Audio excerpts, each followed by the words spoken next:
안녕하세요. 마인드 성형외과 이영택입니다.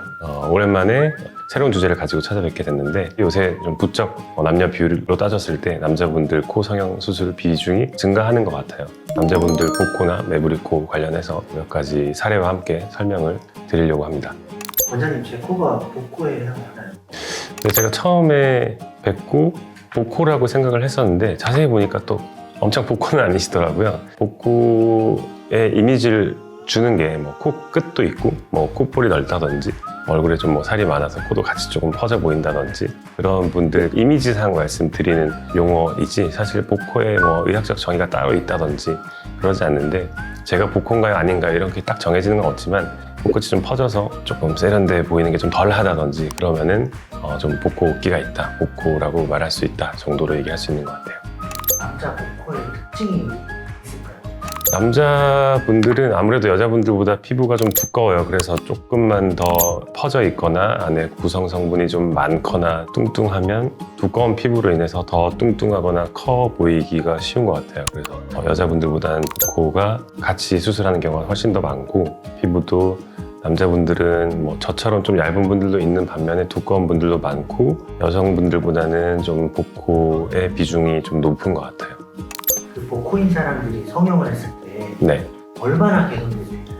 이제 상담하게 되면 그렇게 많이 물어보세요. 예상이 안 되니 어느 정도까지 줄일 수 있는지 궁금하다 이렇게 말씀하시는데 한 15%에서 20%? 이 정도? 몸무게로 따지면 60kg 몸무게에서 뭐 한 50kg 초반대 이렇게 빠지는 거면 상당히 많은 쉐입의 변화가 있을 거다라고 설명을 드렸더니 쉽게 이해를 하시는데 15%, 20%, 많게는 25%이 정도까지 줄일 수 있다고 보여지는데 많이 줄일 수 있는 복코가 있고 좀 줄인데 한계가 없지 않아 있는 코들이 타입별로 좀 나뉘어지는 것 같아요.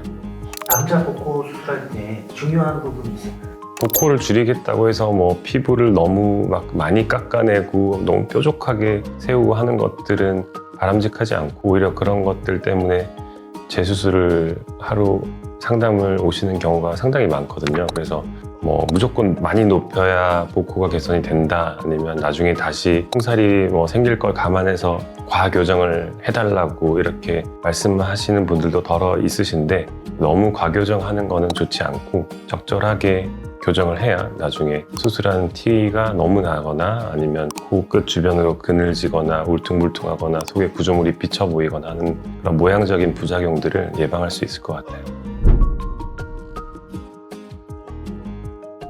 첫 번째 분 같은 경우는 피부가 상당히 두껍다라기보다는 안에 그 코 끝을 구성하고 있는 한 쌍의 코끝 연골이 있는데 그 연골 간의 간격이 좀 벌어져 있고 위치 자체가 좀 멀게 있기 때문에 그 연골을 재배치함으로써 센터로 좀 많이 모아주고 그 위를 조금 더 다듬어주면서 연골이식 등으로 커버를 해주면 이렇게 많이 피부가 두껍지 않은 분들은 이렇게 좀 자연스러운 그리고 너무 과하지 않은 날렵한 코가 될 수 있는 그런 사례고요.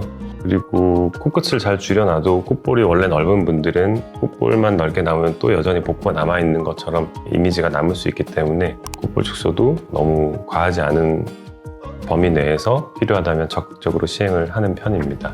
그리고 두 번째 사례 같은 경우는 피부가 좀 두꺼운 편이에요. 피부가 두꺼운 분들은 제가 미리 말씀을 드리죠. 피부를 다 줄일 수는 없지만 그래도 안전한 범주 내에서 줄일 수 있는 부분 줄이고 구조 변경을 해주면 지금 느낌에서 20% 정도는 폭이나 부피의 감소를 좀 체감하실 수 있다 이렇게 말씀을 드릴 수 있는 그런 사례 같아요.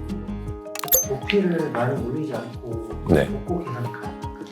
높이가 이미 높은데 복코인 분들이 꽤 있거든요. 그런 분들은 제가 말씀드릴 때 제자리에서 재건축을 한다. 너무 높아지면 피노키오 코처럼 되고 얄쌍해지긴 하지만 막 입이나 턱이 너무 들어가 보이고 얼굴 구조가 어색해지거든요. 그런 새로 좀 만들지 않으면서 높이지 않으면서 줄일 수 있는 방법들도 있는데 그런 분들은 꼭 높아지는 걸 피해가면서 오히려 수술을 해야 결과가 좀 자연스럽고 괜찮게 나온다고 말씀드릴 수 있어요. 복코나 매부리코 같은 사람들은 네.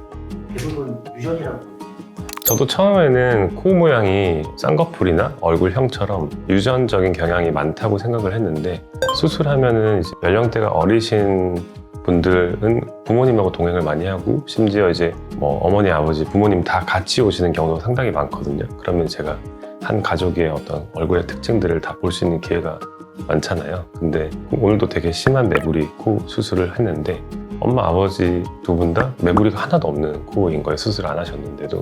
보면은 코가 가족들끼리 막 똑같이 생기고 이런 경우는 뭐 있긴 하겠지만 많지 않다. 오히려 눈이나 다른 얼굴 신체 부위에 비해서 유전적 경향이 좀 덜한 것 같다, 이런 생각이 들어요. 사랑지 씨 캐치, 마인드 캐치. 오늘 말씀드린 주제는 복코나 이런 부분에 대해서 말씀드렸는데 꼭 남자 코에 국한되는 얘기는 아니고, 복코 개선을 알아보시고 병원을 다니면서 상담을 하실 때 절대 내가 복코라고 해서 너무 과하게 이렇게 하면은 오히려 나중에 좀 되돌이키는 과정이 쉽지 않거든요, 수술적으로. 그래서 절대 과하지 않게 복코 개선을 해야 되는데, 또 너무 뚱뚱하고 이런 분들은 어쩔 수 없이 있거든요. 그런 분들은 최대한 줄이긴 하겠지만 어느 정도 개선의 한계점은 좀 있다라는 걸 좀 염두에 두시고 상담 받으시면 좀 도움이 되실 것 같아요. 네, 이상 마인드 성형외과 이영택이었습니다. 감사합니다.